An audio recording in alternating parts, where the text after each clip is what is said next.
Williamson's in the building. She's running for president, and we have some questions. Yeah. I'm never off. No. Here it is. Hello, everybody. Yeah, all you gotta do is speak a little bit closer to the A microphone. little bit closer to the mic. Okay. Yeah. All right. Let's do this. I think. Right. That's good. It's a little elementary. Okay, that's my water. You want it? I'm sorry. I can give you another one here. Hold on. Oh, that would be great. Thank you. Do you want anything else to drink? I mean, No, water would be great. most of the stuff I have is diet sodas.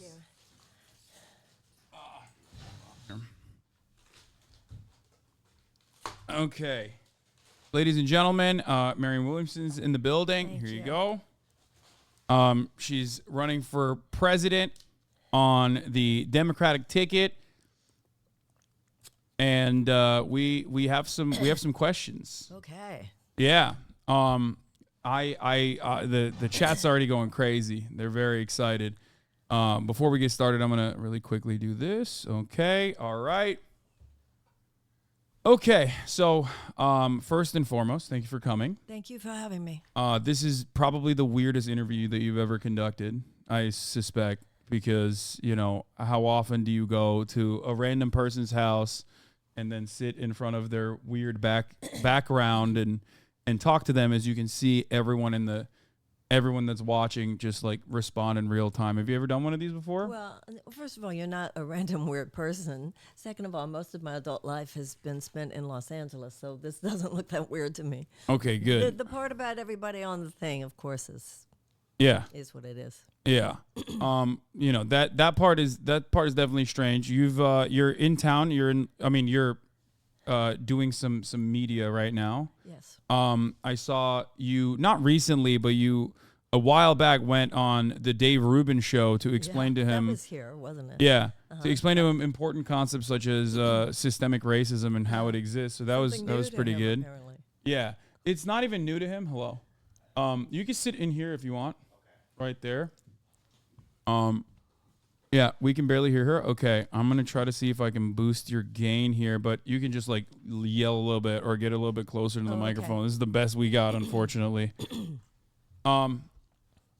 Anyway, today is probably gonna be a little bit different than the normal interview that you get. In the normal interview that you do, but I'm sure it'll be fine. And we can talk about like different trends in culture. Especially considering that you have a lot of prominence on TikTok. You're all over TikTok. You're more on TikTok than I am, I would say. How do you feel about that? I feel seen and heard by young people. I understand it, actually. My message to them has been that they're not even 20th century people, and they shouldn't live their lives at the effect of bad economic ideas left over from the 20th century. So I feel seen and heard by them, but I think that's because they feel seen and heard by me. Okay, that's cool. Let me see. Let's do this real quick. They don't have an institutional memory of a time ever in their lives when it felt like government was on their side. And they feel that government policy, understandably they feel this way because it's fact, does more to thwart than to support their own dreams for self-actualization and living the lives they want to live. Okay, that's pretty cool. Let's just start with, why are you running? Like, what's your goal for running on the Democratic ticket? Well, somebody has to say certain things. This country needs to start over. We need to end an aberrational chapter of neoliberalism in this country. We need to repudiate the corporate tyranny that now owns our Congress, owns our government, and has its tentacles in every corner of our civilization. To me, that's what the Democratic Party should be saying. And if nobody's going to run for president saying it as a Democrat, I am. Okay.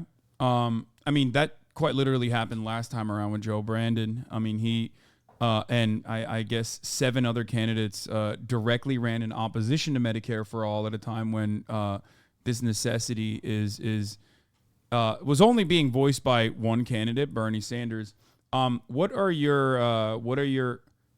your perspective on Medicare for All and its viability changed over the years? Yeah, I had a kind of amazing grace type of moment. Because last time I thought, Medicare, Medicaid, we can get there.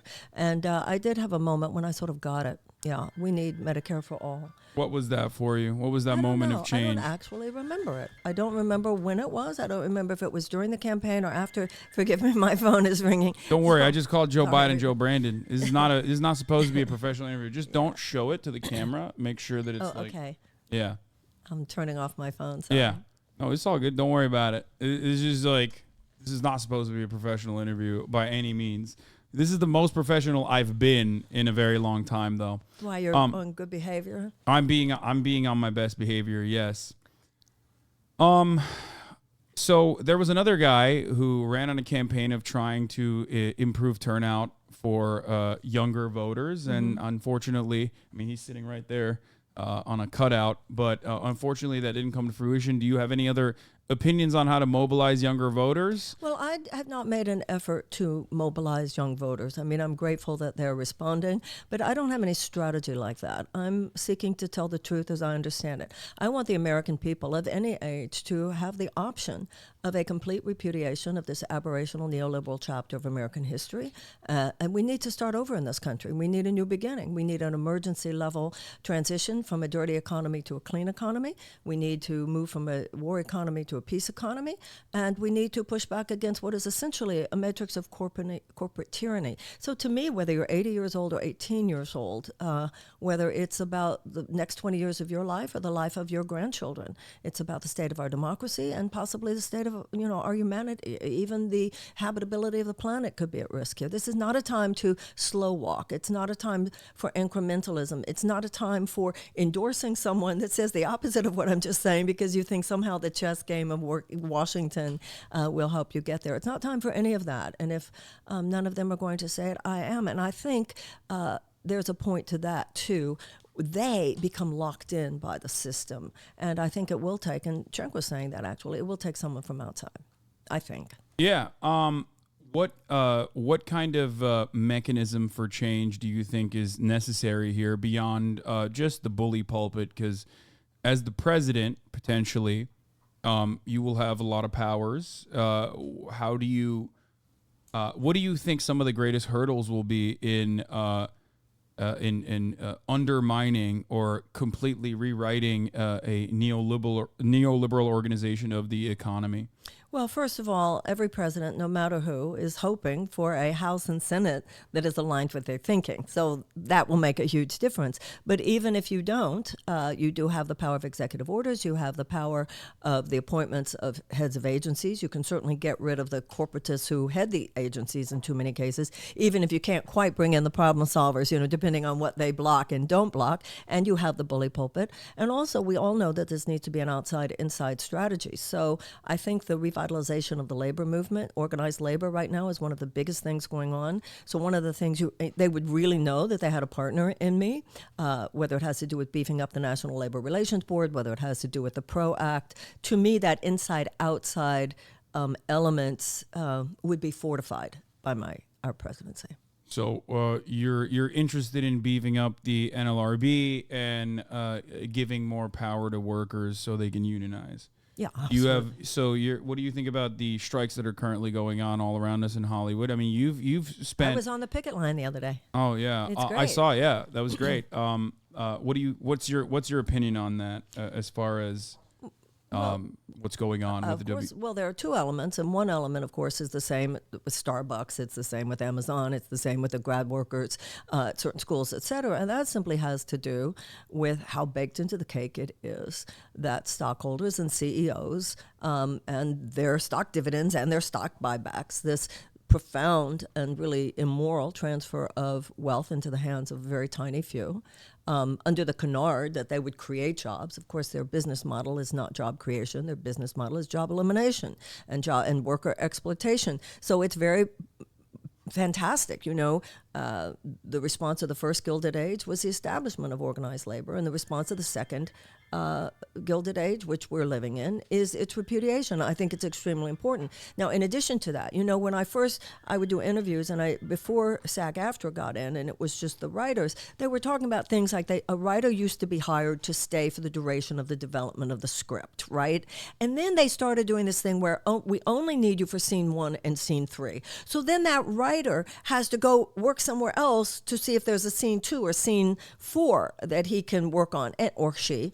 And of course, this is also to the denigration of the product itself. So that's, first of all, just the dignity and the living wage issue and the decency, all of that. We understand all of that. But with the SAG-AFTRA thing, this added element of AI. I mean, it's extraordinary. You could take that they make you sign away in perpetuity your image that they could use in another movie. No, it's terrible. And I think Fran Drescher is doing a bang-up job, and I think she's making it clear. You know, during the last campaign, Andrew Yang had written a book, The War on Normal People. And that was the first book that I read that actually I got it about the threat of AI. And I remember one of the things that he says in that book is, don't kid yourself. You might think you have a job where only you could do it. I mean, even like lawyers, they're talking about that now. Don't bother to go to law school because of all of that. So I think... But Andrew Yang's solutions were, not necessarily great, in my opinion. Definitely. That's not what I'm talking about here. Yeah. I'm just talking about the whole issue of AI. And I think, and fencing it in and realizing what a threat it represents. And not only to the issue of work, this could be bigger than that. So I think with SAG-AFTRA, particularly adding the AI issue, it's important for all of us. And I think that what people are realizing, what I hope people are realizing, people need to realize is that don't think this doesn't apply to you if you don't work at Amazon, or doesn't apply to you if you're not a writer, or doesn't apply to you if you're not a barista. It applies to all of us whose lives have become, which is the vast majority of us, whose lives are at the effect of this vulture capitalism and what it has become in this country. Yeah. Speaking of Andrew Yang and unique candidates or outsiders, you yourself are an outsider. Outside what? Outside of the DC mouthpiece, corporate lobby system influence. As it is, status quo that has taken us to where we are. There's another person who claims to be, there's another person who claims to have outsider status, but of course is from like a political lineage family. I'm of course talking about RFK Jr. What are your thoughts on his campaign so far? There's one place where he and I agree, and it's the only place where I found that we agree. We certainly agree on the issue of agency capture and the marriage of, government and corporate power, and how basically that is a fascistic element. He and I certainly agree on that. On the other hand, I don't understand how that is married to his belief that, as he says, he's a free market capitalism guy. I read the other day that his prescription for how we're going to handle climate change is with the discipline of the free market. So, yeah, Bobby and I have a very different view. Yeah, he went on Jordan Peterson's broadcast and agreed with him on that and said that, and Jordan Peterson is actually in the pocket of oil lobbyists and has channeled their misinformation in terms of climate change. Yep. And for Robert Kennedy to go there and agree with him is pretty egregious, especially when considering that he has a pretty long career of defending environmental rights, a lot longer than, I've been alive even. So very, very strange choice of words there. I don't know where he got that from. But so people are correctly pointing out that he's done a lot of weird things. He gained a lot more prominence in recent years through anti-vaxxer conspiracies, through those circles, QAnon and whatnot. Some of the writing that has been conducted on your campaign so far have also had a little bit of not necessarily claiming that you're an anti-vaxxer, but definitely there is some questions about that. What are your stances on vaccination? Well, the thing I do agree on is that I don't think pharmaceutical companies, I don't think that insurance companies should be dominating our, whether or not we have health insurance. I don't think pharmaceutical companies should have the dominance they have. I don't think gun manufacturers or big oil or big chemical companies or big food companies or defense contractors should be dominating our policies. I think too often, obviously, the profits of pharmaceutical companies are placed before the actual health and well-being of the American people. In no other advanced democracy do they lack universal health care. So you take the top 5 pharmaceutical companies last year alone, and their profit was $80 billion. Meanwhile, we have people rationing their insulin in this country. We have people who are putting GoFundMe pages on the internet to pay for life-saving operations for themselves and their loved ones. So no, I'm not a big fan. Obviously there's profit, and then there's profit profiteering. And I believe that there's a lot of profiteering going on the part of Big Pharma. And I think there's a healthy skepticism that all of us should have. But in terms of vaccine science, it feels like, to me at least, and I'm the layman, I'm not very intelligent, it seems like the people that are supposed to be ensuring that every single person is inoculated have the science behind it seems sound to someone like myself. And there's risk associated with every vaccine, and we know that. Yeah, so overall, I feel as though it is an objective good. I mean, even Donald Trump with his Operation Warp Speed, this is one of the few instances where I feel like this was the government operating in a way that it was supposed to. And there was definitely negative consequences associated with that, but that wasn't necessarily vaccine injuries, but more so not allowing this vaccine IP to reach, poorer countries, shutting that off. Bill Gates got a lot of criticism, and people said, oh, he's trying to chip people, all the way, ranging from conspiracies all the way to like 5G waves, killing people or whatever. But the real thing that people should have been upset about in terms of Bill Gates's personal position on the vaccine was him stopping Oxford from releasing the patents and forcing the AstraZeneca vaccine to maintain its IP control, maintain its patent control, and the numerous amounts of misinformation that he spread in terms of how India was not capable of creating an adequate vaccine, and therefore it would be devastating and would create more vaccine skepticism, when India has and is continuing to supply pretty much 75% of the global South with their vaccinations. I agree with that.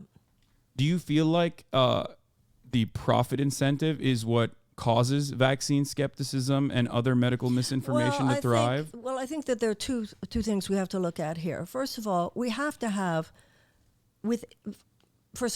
there's a certain kind of healthy skepticism, certainly. But at the same time, we have to have a general trust in our agencies, the institutional forces which are pillars within our society. We have gotten to the point now where the skepticism has become cynicism, and it is too much. The system is too saturated because we have to have enough trust in these agencies. Now, whether it's the CIA or the CDC, it's sort of the same thing. It's like, do we trust you people? So we have to look at the fact with the CDC as well as others, to what extent did their behavior play a part in some of the distrust, not the unhealthy conspiratorial stuff, but some of the healthy questioning, like what was going on here. And I do believe that during COVID, there were people who, most of whom probably with the best of intentions, did not trust the American people to have a more honest conversation. And I think that transparency is always a good idea, because let people be smart enough to figure some things out for themselves. So I think there was some ways in which some skepticism was almost stimulated by a lack of transparency. Yeah. I mean, I think epidemiologists run a tightrope whenever they talk about any kind of prevention with respect to further spreading a virus. And yeah, I mean, there were certainly issues with the original communication and how it spread. And it was a moment of panic. There was definitely a lot of people that thought that, it was mostly fomite spread. I myself included, alongside many others, thought that you were supposed to like wipe off your groceries and whatnot. But ultimately, I think that that again stems from their interest in being as protective as possible over a novel coronavirus that is, was ripping especially the elder population to shreds. Yeah. So I think I give them a lot more I think as I said, the vast majority of them over there, I absolutely believe that's true. Absolutely, I agree with that. Yeah, but I don't necessarily agree that it's more transparency that would stop, naysayers and people that have generated and have a genuine financial interest in spreading COVID misinformation, and then even farm their own alternative products. I don't think that would have All that of would have that stopped. can be true. Both can be true. Okay. So, what else to talk about? So, that's Nothing's going on or anything. No, there's a well, actually, there is a lot going on in the world, but I do feel as though this has been a relatively less interesting cycle for the election. I think people were way more tuned in, and I say this only as like a media person, I guess, as much as I am not really a media person, but I analyze the way that at least my generation is looking at like elections now, and they do find Joe Biden to be old. They find him not to be a very inspirational figure. A lot of people are complaining about his age and whether he's capable of running again.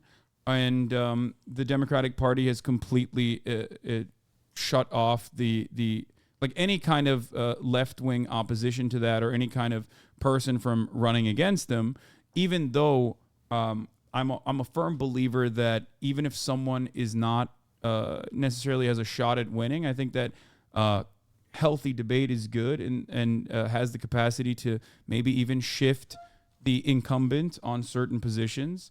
Bernie Sanders did that with Obama's second term. I think that was good.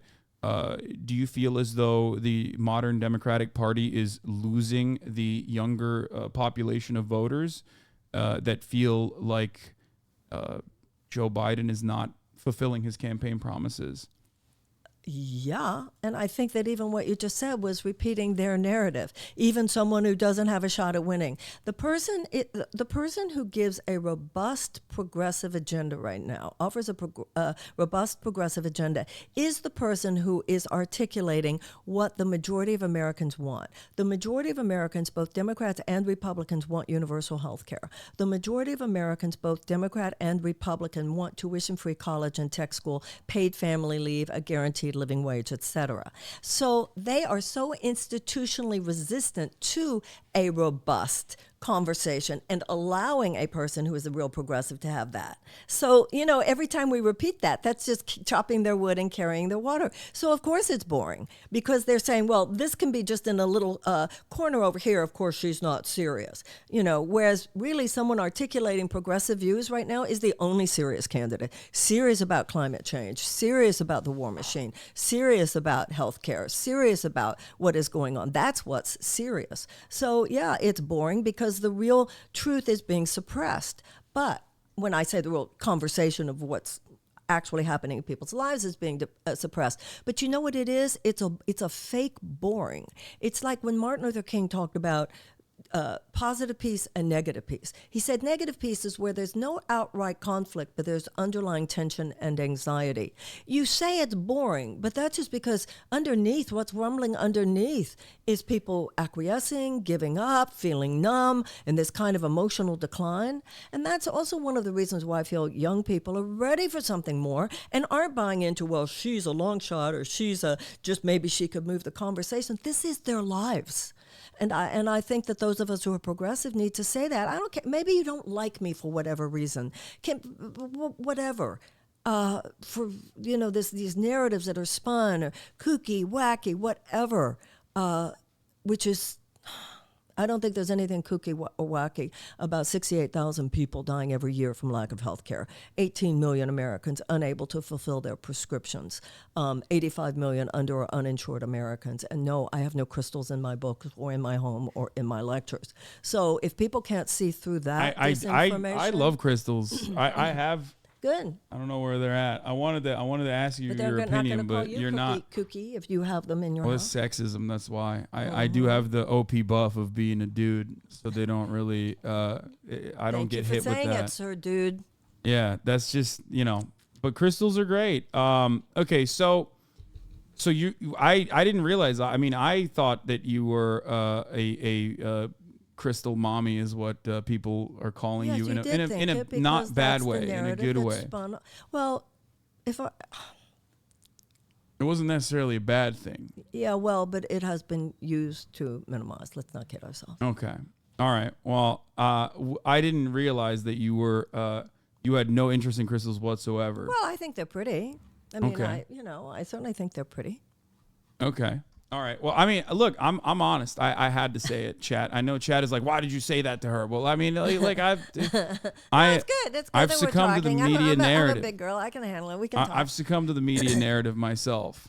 Okay. So, I mean, there's more I want to talk about. So there's obviously a lot of issues, and you're very good at communicating some of these problems. But I think, and I'm not going to carry water for the DNC, the Democratic establishment, or Joe Biden here, but I think Joe Biden also did a relatively decent job communicating some of these problems when he was running in opposition to Donald Trump. But the Democrats consistently tell me that they're unable to overcome institutional hurdles. You said that you would need you would also need a favorable Congress. Okay, so let's talk about that. So some of the hurdles, for example, are the likes of Kyrsten Sinema. You are chopping wood and carrying water for them. No. I have my opinion on how to deal with that sort of thing. I'm asking you how you would deal with it. So, yeah. For instance, you said that the president was very good at articulating this before he ran, and even to some extent while he's there. So let's take two examples. One was he said he would raise the minimum wage. Still at $7.25 an hour. We have 1/3 of America's workers who live on less than $15 an hour. Half of them cannot find a place to live. In most major cities, a living wage is $24 to $25 an hour. So the president achieved that for federal workers. Great. And then he wanted to put it in the COVID relief bill. And guess what stopped him? The parliamentarian. Now, let's be very clear here. Republicans do not let something like the parliamentarian stop them if they want something done. When the parliamentarian stood up to George Bush fired the parliamentarian. So President Biden was, can't do it because of the parliamentarian. BS. Secondly, the president says, and he said when he was running, and he said since, that climate change is the existential threat to humanity. Absolutely. And he has put some healthy investments in green energy into the Inflation Reduction Act. The problem is he approved the Willow Project, an $8 billion oil extraction project on the North Slopes of Alaska, which completely nullifies all the benefits of the Inflation Reduction Act in terms of the green energy investments there. Plus, he has given more oil drilling permits even than Trump did, plus the $858 billion defense budget, given that the defense establishment is the single largest institutional emitter of greenhouse gases. So the president is very, it's a playbook, which I'm sorry if this offends anyone. It started with Obama. And it's that the Democrats have perfected saying the right thing, saying what we want to hear. And it was just fine until you notice what they did. And then too many Democrats go, poor baby, he couldn't, and for excuses when it's something which if a Republican had done, we would have screamed bloody murder. And the president, Kyrsten Sinema did not force the president to approve the Willow Project. And Joe Manchin did not force the president to not fire the parliamentarian, and so forth, and so forth, and I so agree. forth. Good. Your opinion on this is identical to mine. Good. I've said I love people damn who agree near with damn near the same things. I think that as far as the IRA goes, I think that there was certainly a lot more that the Biden administration could have done, and I think that potentially the president has more power to influence legislation than just sitting back and offering a incredible accomplishment to a green senator like Kyrsten Sinema. And I think that as president, you would have powers to be able to absolutely persuade naysayers in your inside of your caucuses, inside of your Congress. Do you have any opinions on what you would do different? Well, all of those things certainly that I just said. Not just the Senate parliamentarian. I'm talking because there's beyond because here's the thing. Beyond the Senate parliamentarian hurdle that was basically self-placed. That's just on one issue. Yeah, there are, even on that particular issue, the $15 minimum wage, there is always a rotating villain in the Democratic Party. A rotating villain could be Joe Lieberman in the Obama administration. It could be Kyrsten Sinema. But then before we are done with Kyrsten Sinema and Joe Manchin, let's say that they are reasonable. There's Bob Menendez. There's Maggie Hassan. There's so many other senators And even depending on what the House of Representatives looks like, there could even be a caucus like the Problem Solvers Caucus, like Listen, the centrists no that matter could. who becomes president, he or she is hoping for a House and a Senate who is aligned with their agenda. There's no doubt about that. But at the same time, it really makes me squirm the way we make excuses for Democratic presidents. Republicans don't do that. Republicans have more spine with their, they don't care if it's a Republican president. You didn't do it right. So I'm not interested. I think we need to hold our politicians more accountable, particularly as Democrats. So I'm not interested in well, this is why he didn't, and this is why he poor baby couldn't. I have once again, I have my own opinions on how to deal with that. Right. I'm asking you what you think would be the best way to go about it. In many things, you can do executive orders. In many things, it has to do with who you appoint as head of agencies. Let's give an example. Kirsten Sinema and Joe Manchin did not force President Biden to nominate as our Secretary of Defense a former board member at Raytheon. He's in there with it. I'm sorry. Okay, so there are many issues like that. The Biden administration could, if they chose, exercise marching rights to lower some drug prices. So there are some ways in which Joe Manchin has stood in the way, or Kirsten Sinema has stood in the way, and other places where the president has not just chosen to go there. Why? Because he basically is a corporatist, Democratic elite establishment, and their playbook is we want to help people as much as we can on the periphery survive an unjust system. However, not so much that we actually challenge our corporate donors who make the return of all that suffering inevitable. Ever since Bill Clinton and the Democratic Leadership Council, the Democratic Party has been trying to have it both ways. And ultimately, you can't. The Democratic Party should stand for more than the amelioration of stress. The Democratic Party should stand for more than I'll help you survive an unjust system. The Democratic Party, and by the way, to win in 2024, is to stand for ending the injustice. Okay. That's great. One other aspect of the injustice or institutional hurdles would also be the Supreme Court. What are your opinions on how to deal with the current 6-3 supermajority that seems almost permanent at this point because they're all very young as well? How would you deal with the Supreme Court if you became president? I would have a very honest conversation with the American people. This is where the bully pulpit is helpful. If you look at something like Sheldon Whitehouse's book, this was well-strategized corporate takeover of the Supreme Court. The way I look at it now, it's basically a rogue institution. We're supposed to have 3 co-equal branches of government, and they've made themselves into authorities in their mind, not only overriding the will of the people, but overriding the will of the executive, overriding the will of Congress. So, first of all, obviously, I join with those in Congress who are saying there's no reason in the world why there are ethics rules for every other layer of the federal judiciary, but not them. That needs to end. I think we need to have a very serious conversation about term limits because, like you said, they're young. So Amy Coney Barrett, could have another 50 years of influence. And also, I would not be afraid, as Roosevelt was not afraid, to talk about packing the court. The Constitution does not say that it has to be 9. Now, what happened with Roosevelt was once he threatened that, they pulled back a little bit.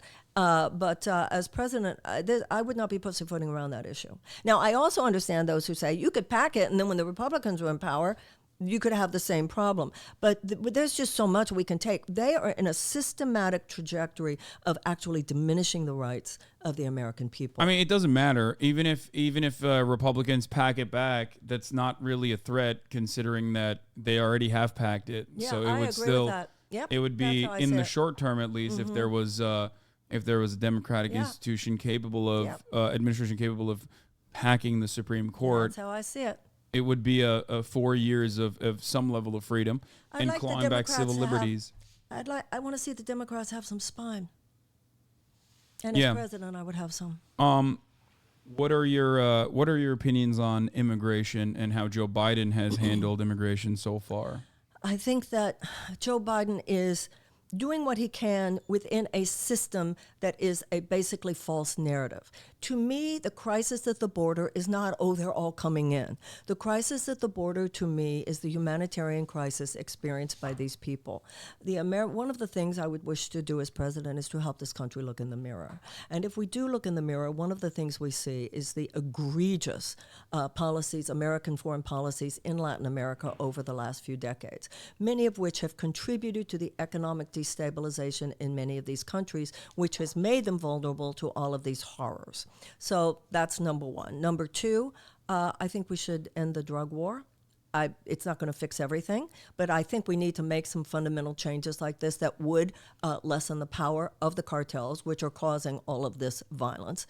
And we need to do what Congress failed to do over the last few decades, which is provide much more opportunity for people, not only at the border, but many of whom have been living here for decades. We force people into the shadows. There are so many undocumented people in this country who do not want to be undocumented. Our immigration policies force it. Let's not forget, even Ronald Reagan gave amnesty to 6 million people. When I was growing up, all you had to do was go, walk down to the registry office. Look what's happening in Florida right now. Look what's happening in Florida right now. A lot of people in Florida are unhappy with Ron DeSantis now. Like, where do all our workers go? Because of so many undocumented people who are fleeing the state. So people who were traumatized by drug cartels under my administration would not be traumatized again at the border. You were talking about differences with Bobby Kennedy. On one hand, he talks about the humanitarian crisis. He talks about it talks about American foreign policy. But then he talks about how under his administration, the border will be impermeable. I'm like, what are you talking about? You talking about cement here? You talking about more wall here? You talking about soldiers? Look what they were doing the other day, pushing children into the Rio Grande. There's state-sponsored crime that goes down there. Separating children from their parents is state-sponsored crime. So I think that America needs to open its heart. Unless you are descended from enslaved people, or you are of an indigenous people, who the hell do you think you are? Who do we think we are? My grandparents came through Ellis Island, escaping oppression in Russia and Poland, and I think it is a sacred responsibility that we have as American citizens to honor what asylum means. To me, it's at the core. And also, just one last thing about that. Even statistically, undocumented workers and immigrants to this country do more to contribute to our economy than they do to take from it. And I'm really offended by all these false narratives that inform so much of that debate. True. Speaking of enslaved peoples and what to do, you have, like I said, spoken about systemic racism. What are your thoughts on reparations?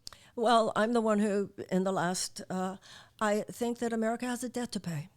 After World War II, Germany paid $89 billion in reparations to Jewish organizations. By the middle of the 20th century, it was an established principle of kind of international consensus that if one people has done an egregious wrong to another people, that financial remuneration made sense. And I also think if Martin Luther King had not died, we were on the path. We'd had the Voting Rights Act, we'd had the Civil Rights Act, and I think that would have been the next leg of that stool. And I believe that a debt is owed. And I also think that my sense of the American people, and I've talked to people all over the country about this, is not that the average American is a racist, but the average American is deeply undereducated and underinformed.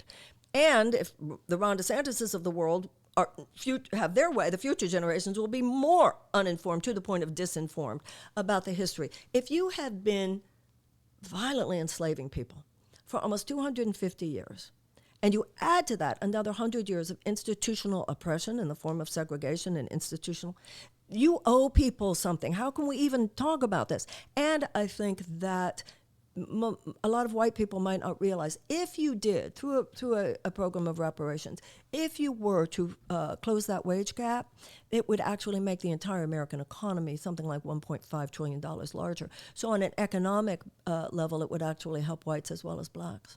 Yeah. Okay. Hold on. Let me gather my thoughts real quick. I 100% agree with you on that. I think that's great. Okay, let's talk about some. We agree on a lot of stuff, but let's talk about some stuff that we might not necessarily agree on. So this is the part where it'll get a little bit trickier. Okay.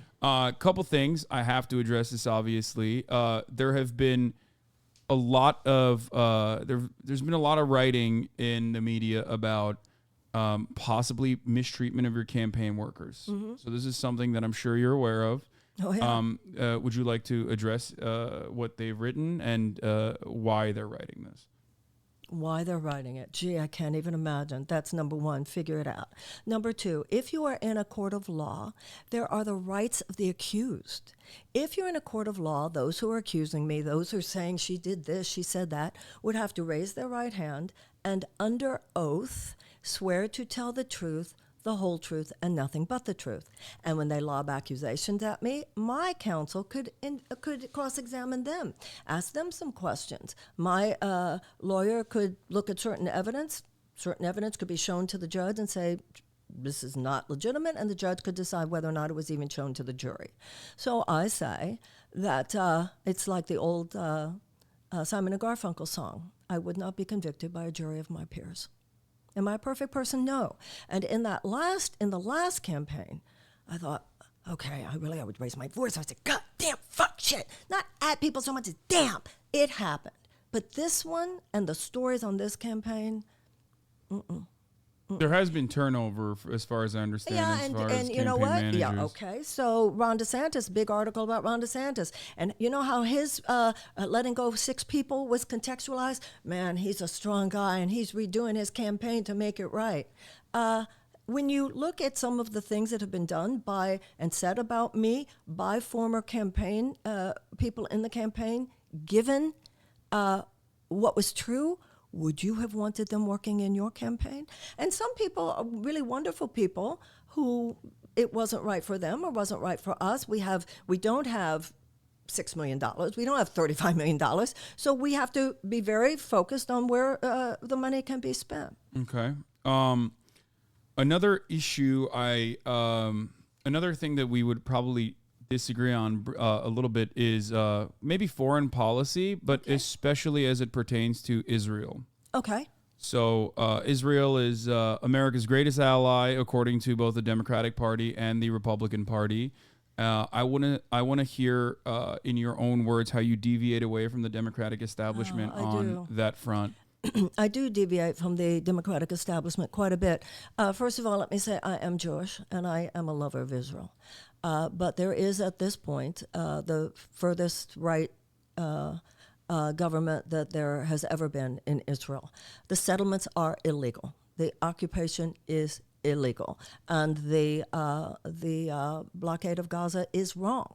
Now, that $3.8 billion in military aid, there is a memorandum of understanding. So that's there unless there is an act of Congress to pull that back until 2028. However, the president can, and as president... Thanks, Obama. Pardon? Yeah, thank you. That, as president, I would absolutely, and could, by the way, the power would be given me, to insist that that money not in any way be used in a way that transgresses human rights as we stand for them or purport to stand for them, and as we should stand for them with any ally. So what are your boundaries as it pertains to Israel? Like, do you consider Israel to be an apartheid state, or is that a bridge too far? Do you think that criticisms of Israel from the likes of Rashida Tlaib and Ilhan Omar are wrong or inconsistent? Because this is something that the Democratic Party, again, has claimed. They instead of addressing massacres happening in Jenin or anything of that nature, will turn around and seek to punish their own members in their own caucus, people that have familial relationships of the oppressed people. I think that there are laws. There are certain laws and certain rules in Israel which could legitimately be called apartheid laws. I do believe that it is legitimate that there be a a safe haven for Jews. However, a country that is a safe haven for Jews should not be an unsafe place for others. And with the founding, the original ideal of Israel was that it would not be an unsafe place for others. And unfortunately, they're actually moving backwards at this point. And sometimes you tell your friends the truth. What Donald Trump did was he went with the far right on the issue of Israel. What what President Biden is doing, which the corporatist Democrats are doing, is hands off, all of that, fear of AIPAC, all of those things that we understand. And I would be very hands on, and I would be taking a stand for equally robust support on the part of the United States for both the security and the human rights of both peoples. Okay. You say both people, so that's why I'm trying to still understand. The Palestinian population is, as you said, under conditions that could, by legal standard, be considered apartheid conditions. Are you willing to withhold what we consider aid, but is a defense contract? Well, as I just said to you, there is a memorandum of understanding. It would take an act of Congress to withhold the money until 2028. What I would do, what the president can do, is insist that that money not be used in anything having to do with settlements, anything having to do with the occupation, anything that in any way transgresses human rights as we in the United States describe them. What is to do with, what do we also do with the obvious, you already said it's illegal, the occupation is illegal, especially in West Bank. What is to be done with the already existing settler areas in the region? We've got a problem. You've got a lot. From the American perspective, too, because we are an incredibly important ally to Israel, obviously, and we do have negotiation power in the process. What the U.S. president can and should do is make it clear that we believe, it's not even our belief, it is fact, those settlements are transgress against international law. You know, it's interesting because when Obama was at Tel Aviv University, he did give a speech in which it was clear that he understood what was really going on there. What the problem was actually effectuating some of the views that he himself articulated. I know people. I know them in Israel and Palestine, and I know people here who do represent a next generation consciousness about that area. And I would gather them, and I would seek to harness that kind of consciousness here in the United States for an entirely new conversation. And I would make it clear the leadership of Israel would know, and I think the leadership among the Palestinians would know as well, that the United States stands for something which is far more enlightened and fair and just than what is occurring now. What do you think about our treatment of Cubans and Cuban population, Cuba as a country, and the embargo? You know, it's so interesting. Batista lost. There was a revolution. Castro won. Get over it. That was a long time ago. And I think that, I lived through decades where the hold of Cubans who were so resentful because Batista, they had power in Batista, it was like, enough already. Now they have younger generations, their grandchildren and great-grandchildren. This embargo of Cuba is cruel. I think that a lot of Americans underestimate the violence of sanctions. The absolute violence and who they actually hurt. So once again, this is an interesting area, isn't it? Obama began to open it up. Then Trump closed it down. And this is one of the areas where we thought that Biden would reverse. Yeah. So no, open it up, let people travel, let people have economic relationships, live their lives and be happy. And if that's where Cuba is, that's where Cuba is. Cuba gets to determine what's going on in Cuba. Okay. Speaking of sanctions, obviously there are other countries that are sanctioned as well, including Iran, North Korea, Democratic People's Republic of Korea, and also Russia. How do you, what are your opinions on the ongoing invasion of Ukraine and what America's role is in the conflict, and what some solutions President Williamson would have that is different than what Biden has done thus far. Do you agree with Biden on his handling of the invasion of Ukraine by Russian forces? Of course, I'm going to ask you about China as well in a second, but I want to hear about your thoughts on Russia first. Well, first of all, because it's literally the news today, a place where I deeply disagree with the President Biden is on the use of cluster Munitions, bombs. Those yeah. munitions are evil. They are obscene. They are illegal according to 122 nations, and they should be according to ours. So my heart is really broken, and we should not be using cluster bombs. And I think Americans need to realize what they mean, because they have repercussions after a war is over. Children, other innocent civilians killed by them. They don't all detonate at the time that they're dropped, and so forth. I will say this. No, of course, the United States does not have clean hands. Yes, the United States was, pushing too far east with the whole Ukraine NATO thing. Yes, the United States, or no, I should say, we should not have had the Aegis missiles in Poland. However, this is where I differ from a lot of my friends. None of that, to me, justifies Vladimir Putin's invasion of a sovereign country. And to me, if you're an anti-imperialist, you're an anti-imperialist if the U.S. does it. And to me, I'm an anti-imperialist if Putin does it. And obviously, we need a negotiated settlement. Obviously, the only ultimate possibility is a negotiated settlement. Someone like the foreign minister of Denmark has said, let's get together, but it has to be not just Ukraine's allies. It's not a unipolar world anymore. It's a multipolar world. You got to get everybody here. You got to have China. You got to have India, Brazil, and so forth. However, I think some people talk very simplistically about what it means to call a ceasefire. The United States does not have the power to just walk in there and say, hey guys, stop, okay? If you were simply if the West were simply to withhold all aid at this point, military aid, then the peace would not be the result. It would simply be the avenue by which Putin would crush Ukraine. So no, I'm not on with that. I would like to see it be a negotiated settlement in which Ukraine has any Ukraine to negotiate. Yeah, I think that,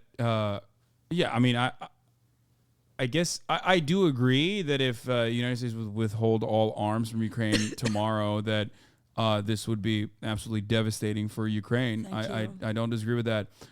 Except due to that reality, I think that they have a lot more power in the negotiations process in terms of issuing a terms of ceasefire than. But what does that look like? I don't understand quite what that would look like. To whom? We don't have the power to dictate that to Putin. Who are you saying we're dictating those terms to? That's why you have to have China at the table as well. But ultimately, Xi went to Russia. We were hoping for that. I was hoping for that. Xi went to Russia. He spoke with Putin. Zelensky said, hey, call me. We were all hoping, listen, I don't care who can come up with an answer to this. And we were hoping, and they actually ended up with these quite weak principles. So, there was a 15-point plan negotiated in Turkey in the earlier version of the invasion that seemingly was a little bit more prosperous. Zelensky himself even conceded to pushing Crimea later down, to like a 15-year program for Crimea, where he would have another democratic vote on how to best continue on with those negotiations.